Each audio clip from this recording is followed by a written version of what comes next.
wabarakatuh. Jamaah sekalian, akhi, ukhti, dimanapun Anda berada, merenung dengan kesepian, ditata oleh kehidupan yang penuh dengan keimanan, dan menyambut kesepian yang sangat sedih. Kehidupan zaman dahulu kala, khazanah yang sudah kita lupakan, tulis-menulis.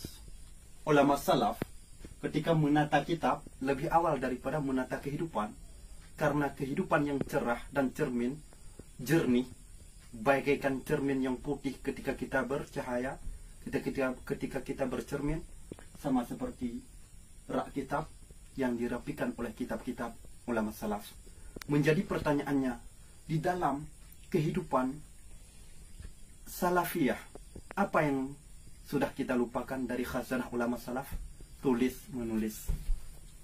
Mengapa dari kitab Jam'ul Jawami' hingga ada kitab Ghayatul Usul? Karena kejeniusan dari ulama-ulama, giat dari ulama-ulama, hingga wujudlah komentar kitab Ghayatul Usul.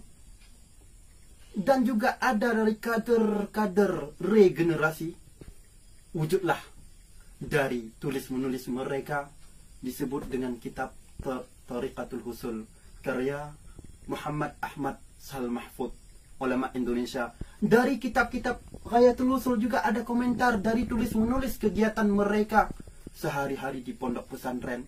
Lahirlah sebuah nama kitab yang klasik, Riyadatul Uqul, latihan apal. Maka dari itu, wahai sahabat-sahabat kami sekalian, tulis-menulis adalah satu tujuan utama bagi kita santri salafi. Apalagi kita bukan seorang anak ulama dan juga bukan anak penguasa. Imam Al-Ghazali berkata, jika Anda bukan anak ulama besar ataupun bukan anak penguasa kerajaan, maka solusinya adalah tulis-menulis. Maka ingat makalah ini sebagai ajang untuk membangkit semangat kita. Hanya Islam diketahui melalui dengan jalan tulis-menulis. Sekian dari kami, mari sama-sama kita ngopi. Allah.